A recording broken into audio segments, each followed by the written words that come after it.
இந்த உலகத்திலேயே பேர் வாங்கிவிட்ட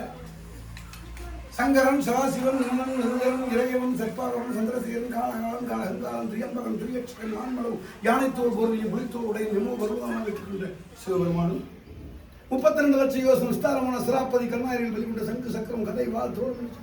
பஞ்சாந்தரித்து பூமி தேவி லட்சுமி வசிக்க கெங்கன கடக சுத்தி புத்தி வித்தியாளர் புடுசுந்திருக்க தும்பூர் நாகர் பிடிக்க உல்லாசமான பெண்கள் ரம்பை ஊர்வசி மேனக தோற்க பரதநாட்டியம் ஆட வீதாம்பர குழு வீதாம்பர ஸ்திரவில் ரணவிலகண்டாமையான பாதச்சுவைக்கும் அளவுத்த செயினும் வைரம் வைத்த கிடமும் தோஷமும் துலங்க ஸ்ரீ வைகுண்டத்தை இருந்திருக்கின்றன பெருமான் இப்பெருமான் வாசலே இந்த சிறுகுண்ட கன்னியாங்காலே அமர்ந்திருக்கின்றாரே என் அயலாக சொன்னார் அயலாண்ட ஈஸ்வரி ஈஸ்வரன் உச்சிக்கல் என்ற உச்சினி மகாலி அல்லாலும் இந்த கன்னிமாயை அமர்ந்திருக்கின்ற கன்னிமா அல்லாலும் எங்கள் கலையும் எங்கள் சமுதாயமும் மேலும் மேலும் அழிந்து விடாமல் காக்க வேண்டும் என்று இந்த தமிழக அரசும் மற்றும்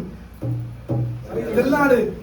சென்ட்ரல் மினிஸ்டர் அவர்களும் சேர்ந்து எங்களுடைய கலையை ஊக்க வைக்க வேண்டும் ஆக்க வைக்க வேண்டும் என்று உங்களை மன்றாடி மீண்டும் கேட்டுக்கொண்டு இந்த கலையை பங்கு கொள்ள